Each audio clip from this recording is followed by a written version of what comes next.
श्री वल्लभाधि श्री जय श्री कृष्णाय नमः, श्री गोपीजन वल्लभाय नमः, श्री वागपति चरण कमलेशय नमः।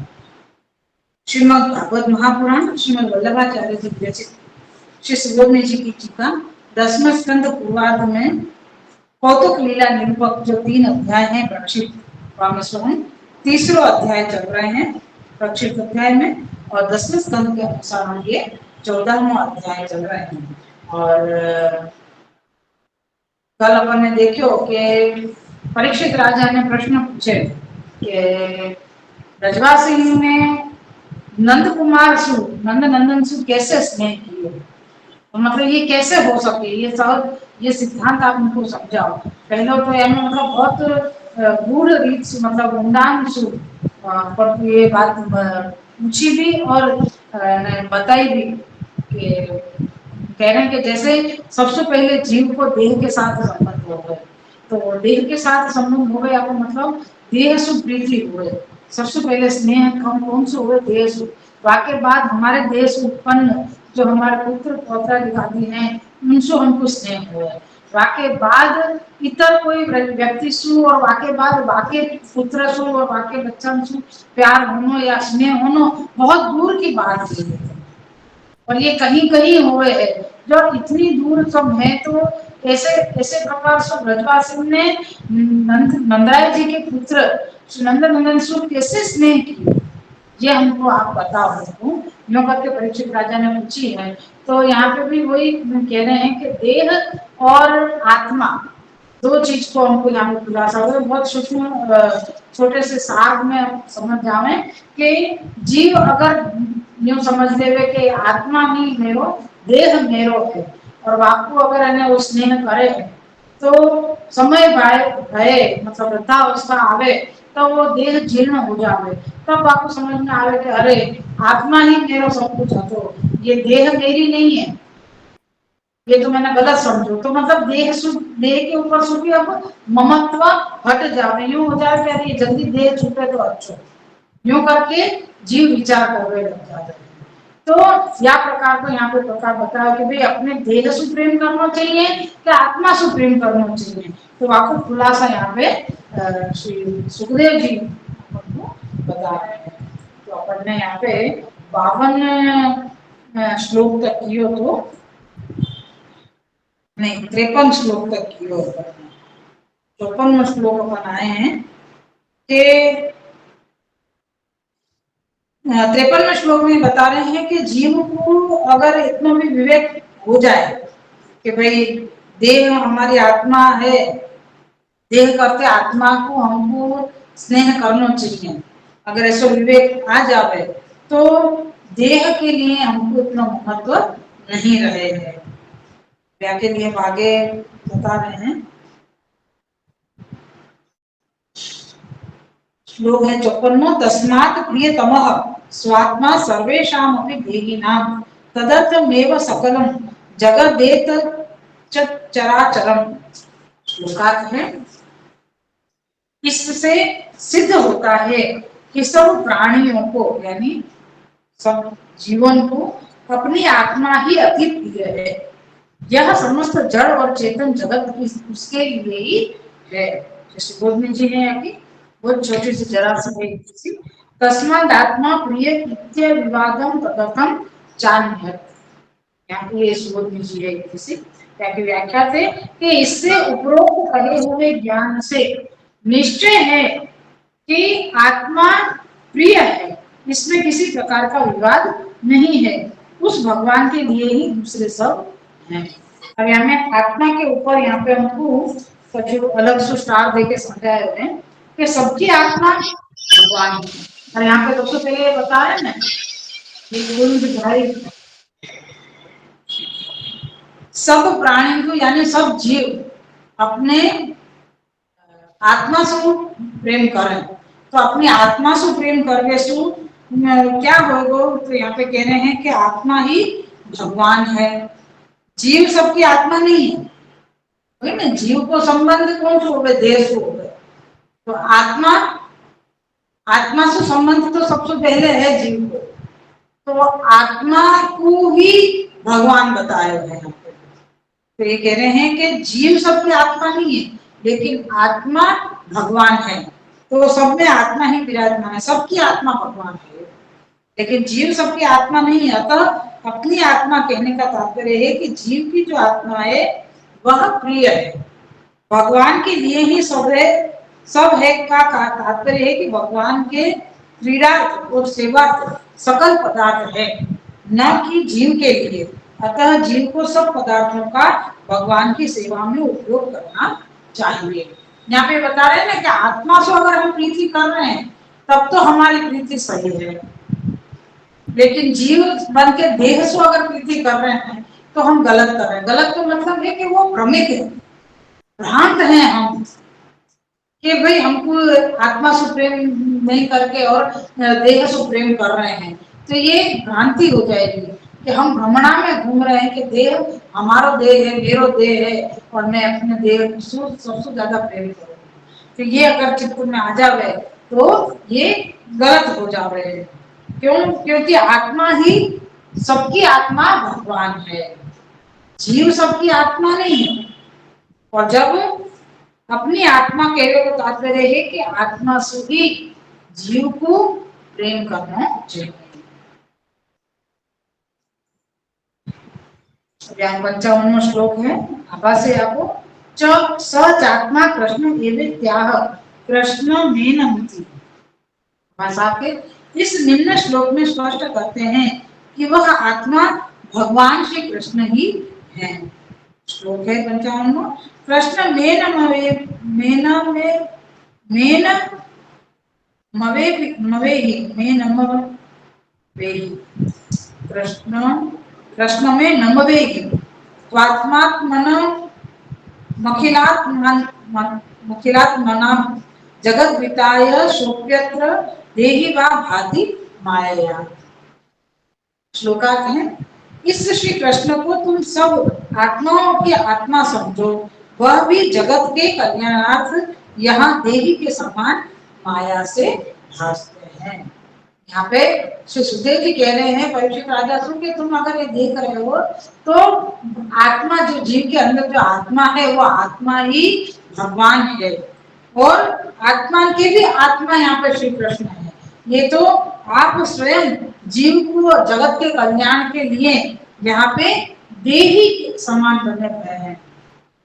देही के मतलब जो प्राकृत जीव है, प्राकृत मनुष्य है, बाकी कहे यहाँ पे ठाकुर जी बने हुए हैं। जी हैं अखिल आत्मना मयमात्मा अस्यैव स्नेहः सहजो धर्म एतद् विषयकः तदंशः पश्चात् अन्यत्र गच्छति तदंशेषु। यहाँ से लिखे तत्राह जगद्धितायेति केवलं जगद्रक्षार्थं जगत रक्षार्थम माया देही वा भाति वस्तु तस्तु ब्रह्मैव। यहाँ तक की जी हैं व्याख्या थी आपको कि यह श्री कृष्ण सकल आत्माओं की आत्मा है, इसमें ही जीवों का सहज प्रेम होता है, क्योंकि प्रेम भगवान का ही स्वाभाविक धर्म है। भगवान के उस स्वाभाविक धर्म यानी प्रेम का अंश दूसरों में यानी उनके अंशों में जीवों में पीछे उत्पन्न होता है। पहले आत्मा भगवान को ही स्वरूप है, आसु सबसे पहले स्नेह कहाँ हो, वो आत्मा से होगा। तो ये ही धर्म है जीव को। बाद में उनके अंश यानी भगवान के जो अंश है उनमें बाद में प्रीति हो गई, यानी जीव के अंदर बाद में प्रीति आएगी। जैसे कि ना कि अपन को सबसे पहले अपने आप को प्रेम हो गए, बाकी बाद अपना जो अंश हो गए नहीं वासु प्रेम हो गए, बाकी बाद इतर और सबन की गिनती आ गई। तो यहाँ पे भगवान आप स्वयं हैं, यासु भगवान आत्मा है और आत्मा की प्रीति होना यही जीव को सहज प्रेम है। क्यों? क्योंकि भगवान से प्रेम करना स्वाभाविक धर्म है। देखो प्रश्न भूल मत जाइए, प्रश्न क्या है तो परीक्षित राजा ने श्री सुखदेव जी से पूछी है कि ब्रजवासी ने खुद सु या अपने पुत्र सु यो छोड़ के नंदराय जी सु और उनके पुत्र सु स्नेह क्यों की, या उनको उनसे स्नेह कैसे हो गए, ये सिद्धांत आप हमको बताओ। तो यहाँ पे बता रहे हैं कि जो अपनो आत्मा है, आत्मा ही भगवान है और भगवान को ही भगवान सु प्रेम होनो जीव को स्वाभाविक धर्म है और भगवान स्वाभाविक धर्म सु धर्म को भगवान के उस स्वाभाविक धर्म का अंश दूसरों में पीछे उत्पन्न होता है। यानी ठाकुर जी तो भगवान से हमको प्रेम भयो पहले तो वो बराबर है, सही है। बाकी बाद उनके अंश, हम सब भगवान के अंश है ना, तो हमारे बाल बच्चा में जो भी है तो उनके लिए भी हम यही प्रकार से स्नेह करेंगे। कब? जब हमको भगवान से स्नेह होएगा वाक्य बाद। दूसरा नंबर मतलब अपने ठाकुर जी के अंश जो आ गए, जैसा अपन कह रहे कि हमारा अंश हमारे पुत्र आदि हैं तो उनमें हमारा स्नेह हो गए, ऐसे यहाँ पे ठाकुर जी भगवान आत्मा है अपने जीव की और जीव को अंश फिर आगे उनके पुत्र आदि में ग्राहक में सब जने कुटुंब परिवार में सब नाम है तो उनसे प्रेम बाद में हो गए। तो इस विषय को हमने मैत्रेयी ब्राह्मण में वाक्यान्वयात इस सूत्र से स्पष्ट सिद्ध किया है कि दूसरे कार्यों में व अंशों में जो धर्म देखने में आते हैं वे भगवान के ही धर्म हैं। प्रश्न को आप सबकी आत्मा कैसे कहते हो? इस शंका को मिटाने के लिए श्लोक के उत्तरार्ध में कहते हैं कि केवल जगत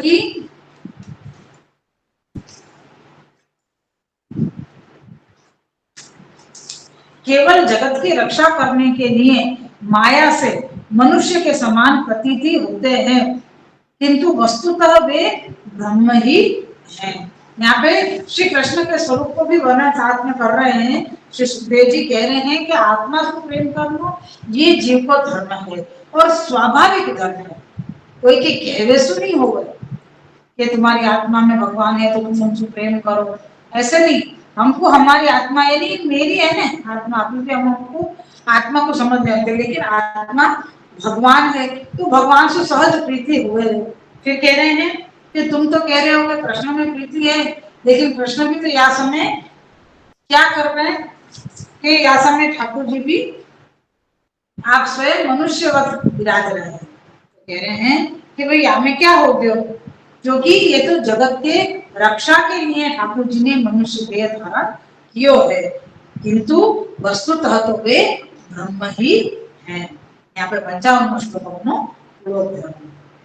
56वां श्लोक है वस्तु तो जानता मात्र कृष्णं स्थाश्म चरिष्णुश्च भगवद रूपम परम नान्यद वस्तित्वः किंचन।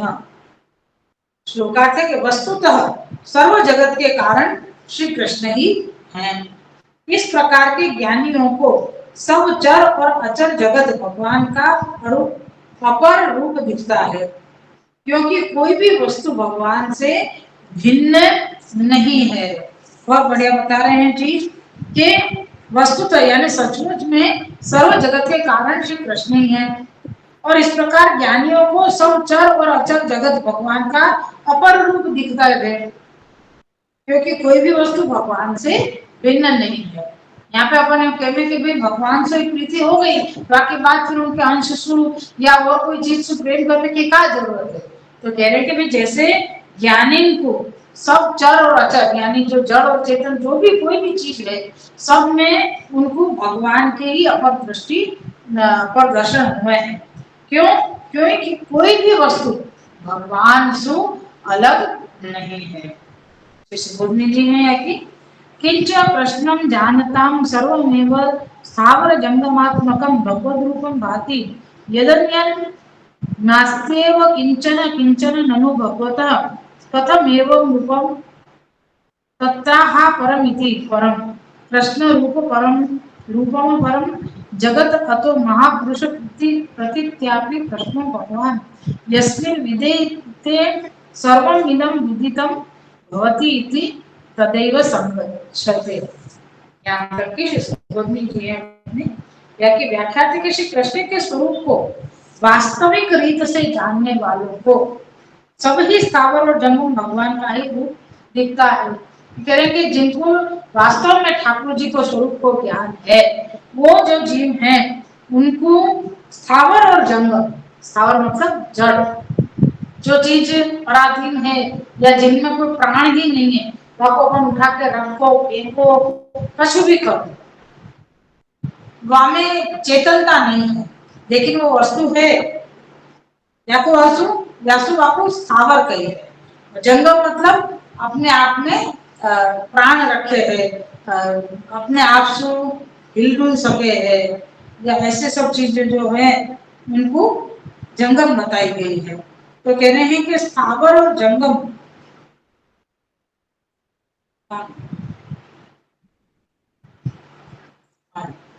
सभी स्थावर और जंगम भगवान का ही रूप दिखता है, क्योंकि उसके अतिरिक्त दूसरा कुछ है ही नहीं।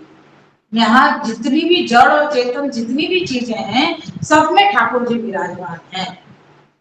तो वो ठाकुर जी को स्वरूप यहाँ पे बता रहे हैं कि अपरम, ठाकुर जी को स्वरूप कैसे है? अपरम, अपरम है ना, अपरंपार है, वैसे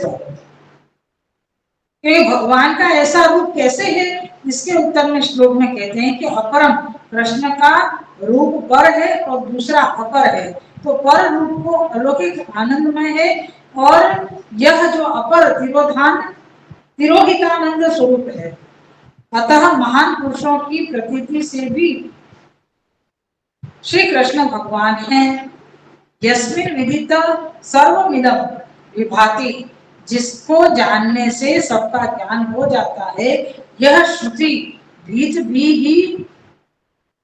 ही चरितार्थ वाली होती है। यहाँ पे बता रहे हैं कि हर एक स्थावर जंगम में ठाकुर जी विराज रहे हैं, भगवान है। तो ये चीज हमको समझनी है।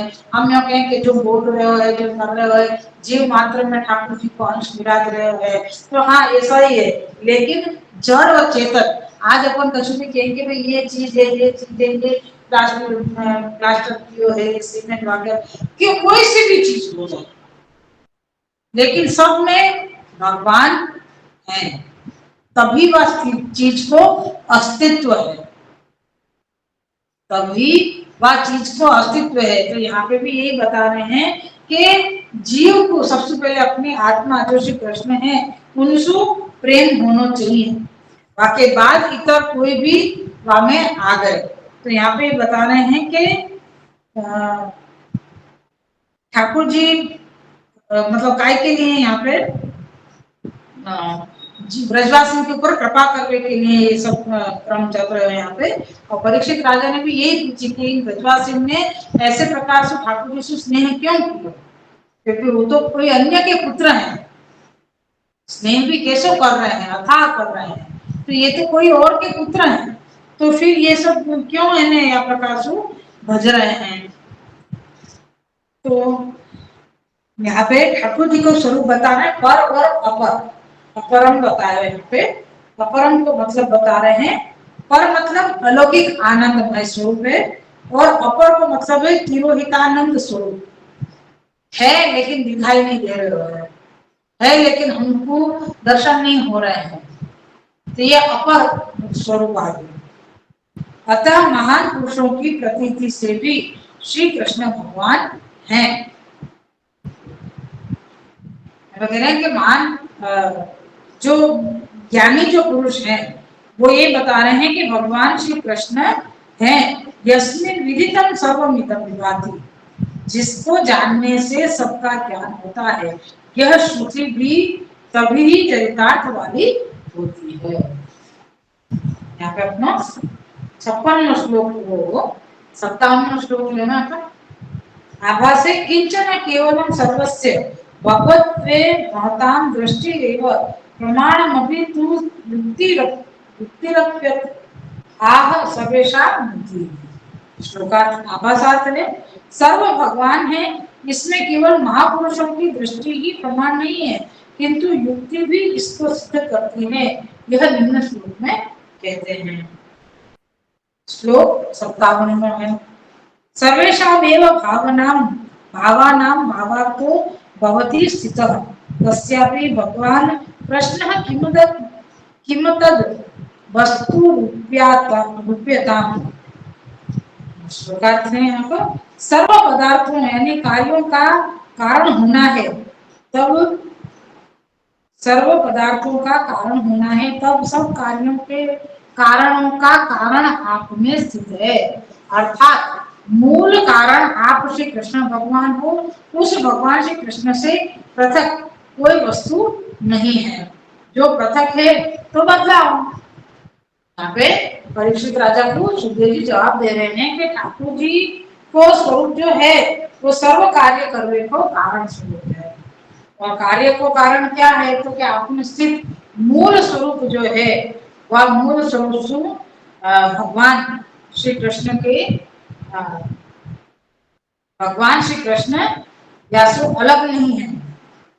ये यहाँ पे बता रहे हैं आप लोगों को कि मूल कारण श्री कृष्ण भगवान है और उस भगवान श्री कृष्ण से कोई भी वस्तु अलग नहीं है। और अगर यहाँ पे पूछ रहे हैं कि अगर कोई अलग वस्तु है तो हमको बताओ कौन सी वस्तु है, क्योंकि हमको तो सब वस्तु एक ही जैसी लग रही है, मतलब भगवान के ही दर्शन सब में हो रहे हैं। या किसी बोलने जी दे रहे हैं कि सर्व पदार्थ नाम बाधितो भवति कारणे स्थितः कारणातिरिक्तं कार्यं नास्ति इति तस्य कारणस्यापि कारणं तत्त्वं भगवान् एव अतद् भगवद् व्यतिरिक्तं वस्तु किम निरूप्यताम। यहाँ तक के पूरी बोलने से देवी ने व्याख्या सब सर्व पदार्थों का अबाधित अर्थ यानी वास्तविक अर्थ उसके कारण में स्थित होता है।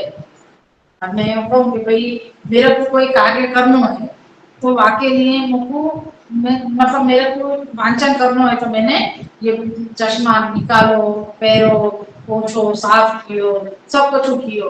तो ये चश्मा पहरे को मेरा कारण का भयो कि भाई मेरे को पुस्तक वांचन करनी है। तो ये कार्य चश्मा पहरे को कार्य मैंने कारण से ही किया है, अकारण नहीं किया, बिना कारण मैंने चश्मा नहीं पहना। तो यहाँ पे कह रहे हैं कि यहाँ पे जो भी ठाकुर जी को जो भी कार्य है वो कारण से कोई कारण से ही हुए है। यहाँ पे लिखो सर्व पदार्थों का अबाधित यानी वास्तविक अर्थ उसके कारण में स्थित होता है। कारण के बिना कार्य नहीं हो, कारण बिना कार्य के नहीं होता। उस कारण का भी कारण तत्व भगवान ही है। भगवान से पृथक कोई वस्तु नहीं है तो बताओ। यहाँ पे ठाकुर जिसु ही सारा कारण भी है, कार्य भी है और सब कुछ ठाकुर जिसु है और आशु कोई भी वस्तु अलग नहीं है। श्लोक आया पर 58 आभासे स्नेहोपि धर्मो जगद्वत् पूर्वोपन्नो तो भगवत्येव युज्यत इति प्रसंगात् तस्य कारणत्व मुक्तम् सर्व पुरुषार्थ रूपत्वाच्च तस्मिन् स्नेह इत्याह समाश्रिता इति।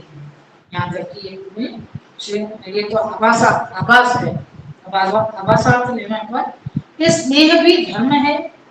वह जगत के समान पहले उत्पन्न हुआ है, इसलिए वह प्रेम भगवान में ही होना चाहिए। इस प्रकार प्रसंग से उसको कारण कहा।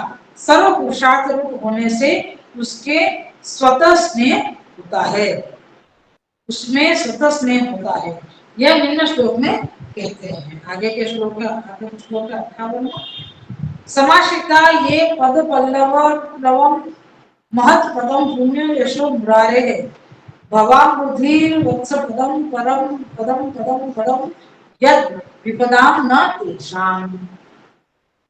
श्लोकार्थ है कि भगवान के पुण्य यश वाले चरण का जिनने आश्रय लिया है, भगवान के पुण्य चरण कमल वाले पुण्य यश वाले जो चरण कमल है जिनने आश्रय किया है, आश्रय लिया है और चरण कमल रूप नौका ही जिनका परम पद है, उनके लिए यह संसार समुद्र बछड़े के खुर के समान है एवं वही पद यानी उद्यम है। विपत्तियों का साधन बार बार विपत्तियों का स्थान बार बार जन्म लेना उनके लिए पद उद्यम नहीं है। विपत्तियों का स्थान उनके लिए पद नहीं है।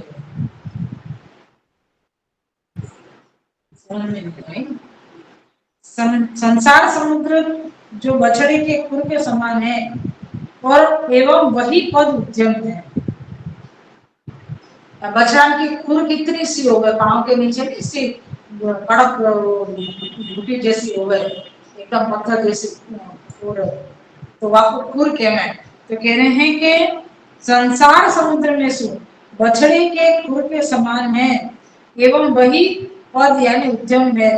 विपत्तियों का स्थान बार बार जन्म लेना उनके लिए पद यानी उद्यम नहीं है। ये अपना 58 श्लोक यहाँ पे नहीं 58 श्लोक को श्लोकार्थ बोल रहे हैं यहाँ पे अक्षय सुब्रमण्य जी हैं यहाँ की। ये मुरारे हैं पदम समाश्रिताः पुण्यम पदम तेषां भवाम बुद्धि वत्स पदम पुण्यम समाश्रिताः पुण्यम यशो यस्य पद पल्लव एव लवस्तत् स्वभावतोऽपि महत् पदम तेषां भावा बुद्धि वत्स पदम परम पदम तो विपदाम यद पदम न तत् तेषां पदम। यहाँ तक के शिष्य जी हैं या क्या थे कि जो मूल दैत्य के शत्रु, मूल दैत्य के शत्रु कौन है? ठाकुर जी के मूल दैत्य के शत्रु के चरणों के आश्रित हैं, जो चरण पुण्य कीर्ति वाले हैं, चरण कमल की नौका है, वह नौका स्वभाव से महत पद यानी स्थान आश्रय है। उन चरणाश्रितों के लिए संसार समुद्र का पार करना वत्स पद को उल्लंघन करने के समान सरल है। बछड़ा अगर कूदे तो बछड़ा की चला कितनी सी, क्योंकि बाकी पांव कितने छोटे छोटे हैं, ज्यादा से ज्यादा वो 1 फुट को खेत में कूदा कर मार सके, यानी 1 फुट छोड़ के वो कूद सके। तो यहाँ पे तो कह रहे हैं कि समुद्र जैसे समुद्र है, बापू पार कर जाना भक्त के लिए कितना सहज है, जैसे गाय को समुद्र को पार कर ले, ऐसे प्रकार से यहाँ पे बताने के ठाकुर जी के चरणारविंद को आश्रय रख और संसार समुद्र पार कर गए। ठाकुर जी को आश्रय रख के संसार समुद्र को पार हो गए। कैसे? तो कि जैसे बछड़ा समुद्र पार करके गए, ऐसे प्रकार से आगे बताना। चरण कमल की नौका है, वह नौका स्वभाव से महत्वपद है। उन चरणाश्रितों के लिए संसार समुद्र पार करना वत्स पद को उल्लंघन करने के समान सरल है। वही उनका परम पद है। विपत्तियों का पद पुनर्जन्म लेना उनका पद नहीं है। वही उनका परम फल है, पद है। विपत्तियों का पद यानी पुनर्जन्म लेना उनका पद नहीं है।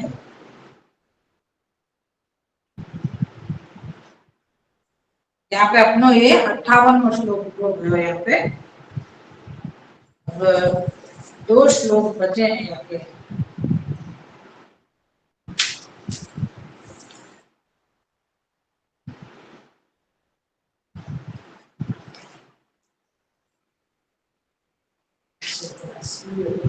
एक पेज है ले लेना। ये अपने पुस्तक 14वां अध्याय प्रक्षिप्त अध्याय यहाँ पे पूरे हो जाएंगे। श्लोक अपना आरंभ है 59वां बाबा से उपसंहार तत्व। अब ये 2 श्लोक उपसंहार कर रहे हैं, आगे के सारे अध्याय को सार बता रहे हैं। उपसंहार का मतलब है सार कह रहे हैं। यहाँ पे आभास आता है कि निम्न श्लोक से विषय का उपसंहार करते हैं, समाप्ति भी कर रहे हैं और सार भी बता रहे हैं। श्लोक है 59वां। एतत् ते सर्वमाख्यातं यत् पृष्ठोऽहमिह त्वया यत् कौमारे हरिकृतं जगुः पौगंडकेर्वतः। श्लोकार्थ है, भगवान ने कौमार अवस्था में जो चरित्र किया वह बालकों ने पौगंड अवस्था में कहा।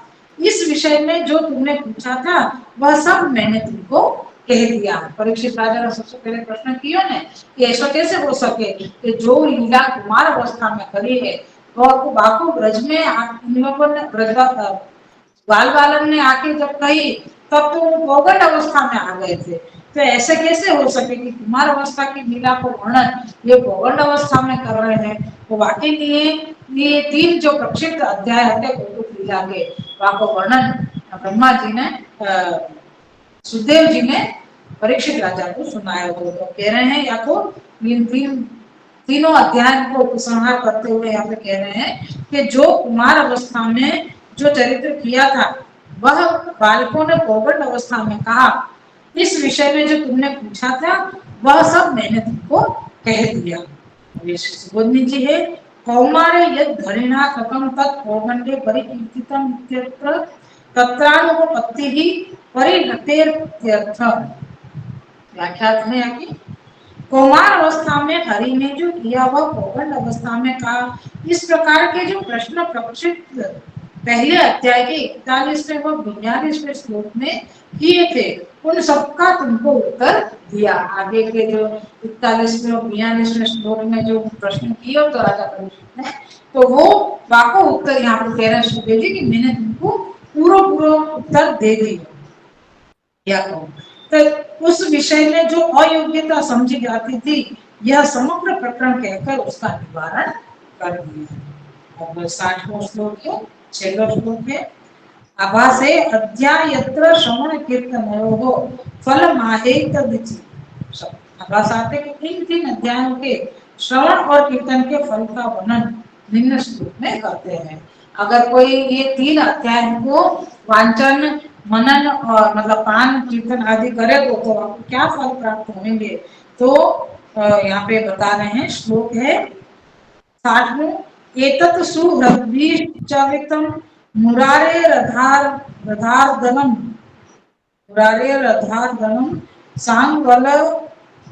सांवलजे मनं च व्यक्ते तरमुपमजोर्वष्टि मजोर्वभिष्टं शृण्वन् गुणन्नेति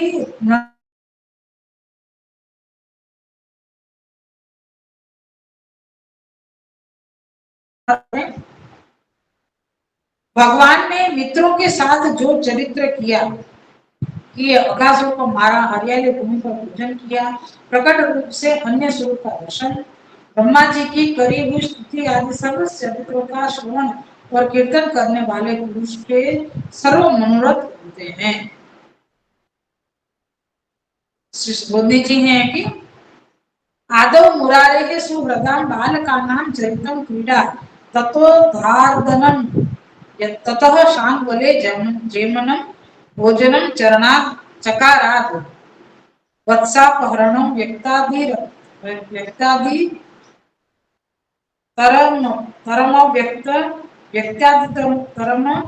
व्यक्तम लौकिकं भगवद्रूप भजस्योवं विष्टवं स्तोत्रम् एतत् सर्वं शृण्वन् गृह्णन्नपि पुरुषार्थान् प्राप्नोति। ये सुबोधनी जी दे दी अपन ने व्याख्या से। आदि में अर्थात पहले मुरारी का बालकों के साथ क्या हुआ रमण चरित्र, पश्चात अघासुर किया हुआ रमण चरित्र, उसके पश्चात अघासुर का वध, फिर हरियाली भूमि पर भोजन करना और च शब्द से वत्सों को चुराने और भगवान के इस प्रकार प्रकट रूप से अन्य रूप को अदृश्य अलौकिक है उनका दर्शन। तो ब्रह्मा जी ने जो विशेष स्तुति की है इन सर्व विषयों को सुनने वाले और कीर्तन करने वाले भी सर्व पुरुषार्थों को प्राप्त करता है। ये वाले अध्याय को वांचन करने से क्या फल प्राप्त हुए ये यहाँ पे बता रहे हैं। ये श्रीमद् भागवत महापुराण 10वें स्कंद पूर्वार्ध के 14वें अध्याय की श्रीमद् वल्लभाचार्य चरण विरचित श्री सुबोधनी जी सरस्वतीका के 3 प्रक्षिप्त अध्यायों का अंतिम अध्याय यहाँ पे संपूर्ण श्री वल्लभाधीश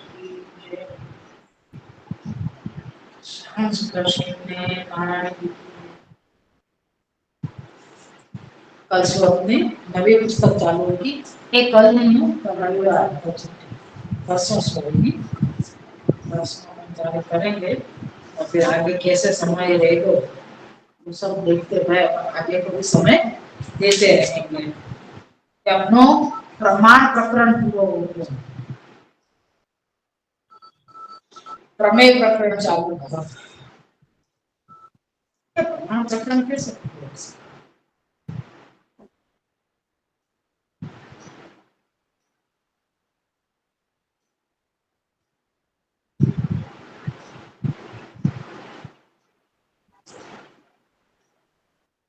द्वितीय पुष्प है, तृतीय पुष्प है।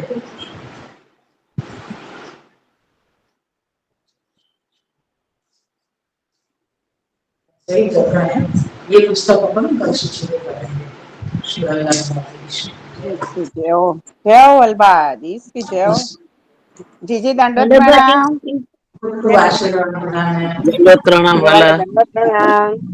ધન્યવાદ જય ધન્યવાદ રાજા રાજા આજનું થોડુંક પાછું બધું ટૂંકમાં સમજાવો ને જ નથી થોડુંક સમજાવો નથી સમજાતું થોડું દેહ ને જે જીવ દેહ શું जैसे जीव हमें प्रेम करे तो देह देह से प्रेम नहीं करते और आत्मा से प्रेम करे ये ही उत्तम चीज है। आत्मा से प्रेम करना क्यों उत्तम है? क्योंकि आत्मा ही भगवान है। यासु आत्मा से प्रेम करना और भगवान से अतिरिक्त और कोई चीज जगत में नहीं है। तो जैसे परीक्षित राजा ने पूछी कि भाई तुमने मतलब ये ब्रजवासी ने ऐसे कैसे इतर से प्रेम किया? तो कह रहे कि वो इतर से नहीं, उन्होंने अपनी आत्मा से ही प्रेम किया और आत्मा श्री कृष्ण ही है, भगवान ही है। यासु ने अपनी आत्मा से ही प्रेम किया है, यासु तुम बाप को अलग नहीं कह सकते। तो ये पूरा प्रकार हमने समझाया है कि अपनी देह से भी विशेष अपनी आत्मा को तुम प्रेम करोगे तब जाके दूसरे की कोई वो आएगी नहीं, क्योंकि सब में फिर भगवान ही दिखेंगे। भगवान दिखने का मतलब ये नहीं है कि हम उनकी पूजा करने लगते हैं। जैसे शिक्षा पत्र में भी कई बार आए हैं कि भगवत दिए पूजी बनो भगवान समझो और इन्हें अपने कुटुंबी जो हैं जीव वो सब वैष्णव हैं, तो वैष्णव सब प्रभु को ही स्वरूप है। तो फिर अपन प्रभु को लड़ कैसे सके? प्रभु से हंसबोल कैसे सके? प्रभु को अपन काम कैसे सौंप सके? तो ये तो बहुत गलत हो जाएगा कि भाई हम प्रभु को सब काम बता रहे हैं, प्रभु से लड़ रहे हैं, प्रभु को गाली दे रहे हैं, प्रभु के सामने हम अहंकार कर रहे हैं। तो भाई वो मेरे बेटा के रूप में है, बेटी के रूप में है, पत्नी के रूप में है, पति के रूप में है, या आसपास के कोई ऐसे ग्रुप वाले अपने कुटुंब वाले हैं, सब कोई वैष्णव है। तो मेरे को तो सभी जगह भगवान ही दिखने वाले हैं, मतलब भगवान ही मेरे को सोचना चाहिए। तो स्नेह होना और एक या प्रकार से भगवान समझ के उनको पूजा करने को नहीं है, मतलब उनसे स्नेह रखना है। लेकिन जहां कहीं भी वो गलत हो रहे हो तो उनको स्मरण कराना, उनको लड़के समझे तो लड़के, प्रेम से समझे तो प्रेम से, ऐसे प्रकार से मतलब ये सारा क्रम चले है। यानी अगर हम अपनी आत्मा से प्रेम कर रहे हैं तो भगवान से भी कर रहे हैं, सीधी सी बात आई। तो वहां में देखने वाले को अगर साक्षात वासा में तो विराज रहे हैं, अभी अपन को दर्शन नहीं हुए हैं, तो साक्षात स्वरूप से जब विराज रहे थे आप, तो ब्रजवासी से अलग होके ठाकुर जी दिख रहे हैं। आज मैं कहूँ कि भाई ये मेरा बेटा है, तो मेरा बेटा मेरे से अलग होके दिखेगा जब भी पहचान में आएगा ना कि ये मेरा बेटा है। वो मेरे अंदर ही वो होगा तो वो पहचान में नहीं आएगा, बाकी अपनी पहचान नहीं दिखेगी। क्यों? क्योंकि वो मेरे अंदर ही स्थित है, अभी तो मेरे गर्भ में ही स्थित है, तो बाकी पहचान नहीं है। तो यहाँ पे ठाकुर जी को अलग बताया कि ये श्री कृष्ण है, ये भगवान है, तुमको इनसे प्रेम करना है। तो वो प्रेम सहज है, क्यों? क्योंकि अपनी आत्मा में भगवान है, आत्मा ही भगवान है। तो हम जब प्रेम कर रहे हैं अपनी आत्मा से, तो वो सामने जब दिख रही है हमारी आत्मा, हमको मतलब हमको हमारे भगवान दिख रहे हैं सामने, तो हमको उनसे प्रेम हो रहे हो, सहज प्रेम हो रहे हो, कोई सु कहनी नहीं पड़े। आज तुम अपने सेव्य स्वरूप को या नाथद्वारा जाओ या ब्रज जाओ तो तुमको एक सहज खिंचाव दर्शन को होगा। क्यों? क्योंकि तुम्हारी पहुंच दर्शन तक श्री वल्लभ की कृपा से हमारी पहुंच वहां अंदर तक है, तो हमको वाकई हो रहे कि अरे हम यहाँ तक आए हैं तो श्रीनाथ जी के चरण स्पर्श नहीं करेंगे, हम सकड़ी भोग नहीं करेंगे, वेट नहीं करेंगे, तो ये हमको अंदर थ्रू हो गए। तो मतलब वहां को खिंचाव हमको अपने आप है, क्यों? क्योंकि वो हमारे अंदर ही वो विराज रहे हैं, लेकिन हमको बाहर दर्शन दे रहे हैं। जैसे गोपी जनन के साथ में ठाकुर जी ने रास कियो, लघु रास, लघु रास जब भयो तब वाके बाद गर्भ मद भयो, ठाकुर जी अंतर्ध्यान हो गए। अंतर्ध्यान हो गए को क्या मतलब है? ठाकुर जी हैं तो सब गोपी जनन के अंदर ही नहीं, अंदर ही पर विराजे उनको दिख नहीं वापस। रहे, उनको दिख नहीं रहे ना। तो जब ठाकुर जी अंदर ही विराज रहे, आपको मतलब है कि उन सबके प्राण टिके हुए, वो प्राण टिके, ये आपको साबित ही प्रमाण है कि ठाकुर जी उनके भीतर विराज रहे थे, आंसू प्राण टिके हुए। अगर ठाकुर जी अंदर नहीं होते, भगवान अंदर नहीं होते, तो सब जगत छोड़ देते, देह छोड़ देते, पर ऐसा नहीं है। तो अगर ऐसा हो तो ठाकुर जी ने गोपी जनन को छोड़ दिया हो तो सब जने देह छोड़ देते, और अगर ऐसा हो जाता तो दुनिया में हाहाकार मच जाता। ये नहीं हम, लेकिन जब गोपी जनन ने अपने ही अंदर से भगवान को बाहर प्रकट किए, युगन दशा होके जब ठाकुर जी बाहर पधारे, तब जाके उनको जो आनंद भयो, वो ही आनंद ये है कि ब्रजवास सिंह ने अपने ही अंदर को स्वरूप बाहर दर्शन कियो और उनसे उन्हें स्नेह किया, और ऐसा स्नेह कियो जो कोई से नहीं कर सकता। जो पहलो स्नेह जो भगवान से है, अपनी आत्मा से जो स्नेह है, वो ही स्नेह श्री कृष्ण से कियो है। तो ये बात यहाँ पे परीक्षित राजा को समझाई है। ये मतलब सब अपन को भी समझने की है कि अपने सेव्य स्वरूप से, अपने ठाकुर जी से हम जब स्नेह करें, प्रेम करें, तो यही प्रेम होना चाहिए कि हमारा पहला प्रेम वही है। जैसे कहते कि पहला प्यार कभी भुलाया नहीं जाता, वो पहला प्यार हो, वो कभी भूल नहीं सकता। क्यों? क्योंकि वो अपने आत्मा से किया जाए, अपने आत्मा में विराजते भगवान से किया जाए, तो वो पहला प्रेम है। वो प्रेम हमको अपने प्रभु में दृश्यमान होना चाहिए। मतलब वो प्रेम हमको ठाकुर जी से, अपने ठाकुर जी से होना चाहिए, अपने मुख्य श्रीनाथ जी से होना चाहिए, अपने श्री वल्लभ से होना चाहिए, यानी अपने माथे विराजते पृथ्वी प्रभु से अपन को ये स्नेह होना चाहिए, जैसो स्नेह ब्रजवास सिंह ने श्री कृष्ण से, वो इतर नहीं है। यहाँ ये बात समझ आ रही है कि वो कोई इतर नहीं है, दूसरा नहीं है वो कोई। जैसे परीक्षित राजा ने प्रश्न क्या किया कि भाई सबसे पहले हमको हमारे देह से प्रेम हो गए, फिर हमारे अंश यानी हमारे पुत्र से प्रेम हो गए, बाकी बाद कोई और से प्रेम करें, कोई हमको बहुत ज्यादा हमारा ध्यान रखते हुए, जैसे काम को मुखी है तो नंदराय जी समझ लिए, बाकी बाद वो उनको पुत्र आया, यानी तो बहुत दूर की बात हो गई, तो वो इतर हो गए ना, मैं भी नहीं, मेरो भी नहीं, ये तो कोई तीसरी व्यक्ति है, तीसरी व्यक्ति, और बाको भी पुत्र, बहुत आगे चलोगे ये तो, क्या तो बहुत दूर नो संबंध है भाई, ये दूर को संबंध नहीं, ये तो बहुत नजीक को, सबसे पहला संबंध वो श्री कृष्ण से ही है, भगवान से ही है, यासु उनसे ही प्रेम करनो। ये ब्रजवास सिंह ने बहुत सही कार्य किया है, मतलब उनसे सहज प्रीति कही ना, सहज प्रीति गोपाल है भावे, तो वो सहज प्रीति उनने जब अपने आप से करी, यानी अपने आत्मा यानी भगवान से करी है, और वो भगवान उनको सामने दिख रहे हैं, अरे ये तो मेरी आत्मा में बसे हुए हैं, ये बाहर आ गए हैं, तो उनसे वो उनको पाने की, उनके साथ रहने की, उनको हर कोई कार्य में उनके दर्शन करने की, उनको ही सब प्रकार से सुख देने की वो इच्छा रखता है। ये तो सबसे पहले ही प्यार हो गया ना, ये चीज यहाँ पे अपन को समझने की है कि भाई हमको हमारे आत्मा में विराजते ठाकुर जी, यानी हमारे हृदय में विराजते भगवान को हमको सबसे पहले स्नेह, हमारा सहज स्नेह होना चाहिए। ये कोई के कहे से नहीं कराया होता है कि तुम ठाकुर जी से प्रीति करो, ठाकुर जी से प्रीति करो, नहीं, ये अपने आप हो जाता है, कोई को खींच के कह के लेके नहीं आना पड़े, ये सहज प्रीति है। हाँ, कह के ये कहना ये पड़े कि तुम उनके हो, तो ये अपने आप को जरा टटोलो, अपनो मनन करो, अपनो मनोचिंतन करो, अपने मन को झंझोड़ो कि तुम कौन के हो, तुम्हारो हृदय में क्या है? कोई कहे ना कि बहुत ज्यादा क्रूर कोई हो गयो होवे, अपन कहे कि याकी तो आत्मा ही मर गई है। अपन कोई कहता है कि याकी तो आत्मा ही मर गई है, हमें प्रेम नाम की चीज नहीं है।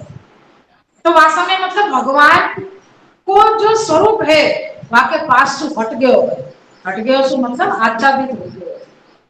बाकू मतलब अपने अंदर वो भगवान की प्रतीति नहीं हो रही है, या सो वहां में सौहार्द नहीं है।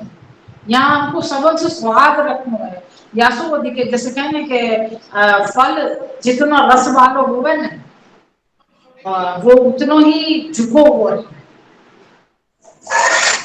नहीं तो आजकल ऊंधो है, जिनको थोड़ो सो कछु मान सम्मान मिल जाए बालकन की तरफ से या ठाकुर जी की सेवा में कुछ विशेष कर रहे हो या कोई पुष्टि मार्गी ऐसा सुंदर कार्य कर रहे हो तो वो अपने और तन के चले, अकड़ के चले, उनमें दीनता नहीं आवे। तो वो सबसे पहले वो खुद के ऊपर को जो पहलो जो काम है या पहलो जो उनके अंदर गुण आना चाहिए वो गुण ही नहीं है उनके अंदर, जो दीनता आनी चाहिए वो। तो फिर तुम्हारा रस का काम क्यों?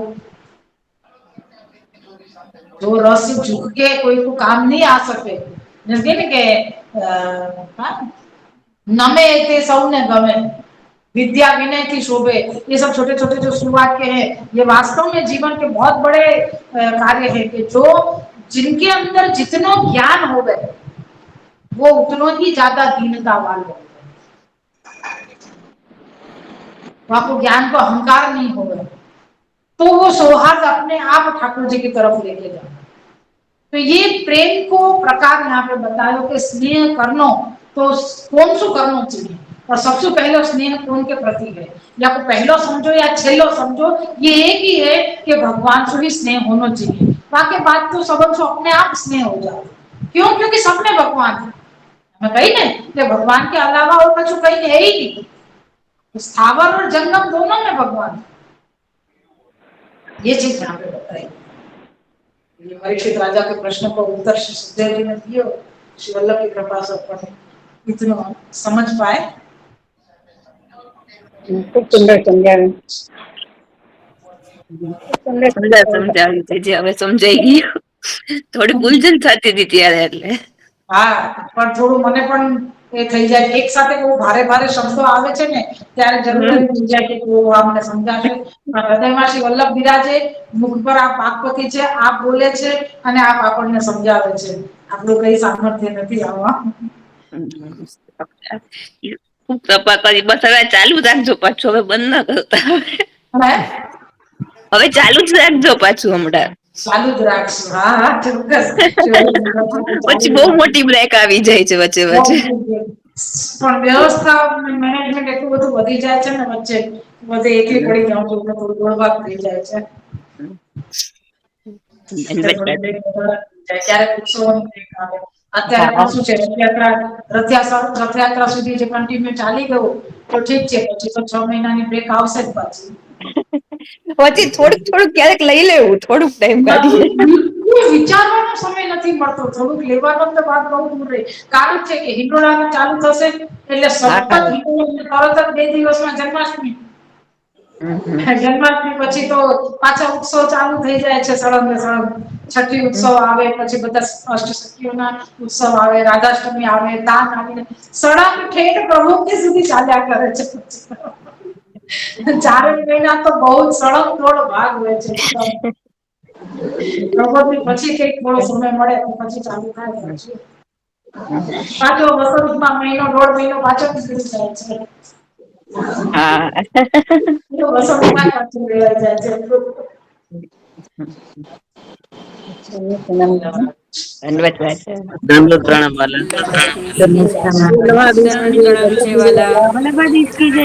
प्रणाम विजयवाला। जय हो बलबाग दंडक प्रणाम दंडक विजय वाला। दीदी, खूब खूब आशीर्वाद। दंडक प्रणाम वाला, दंडक प्रणाम चेचे।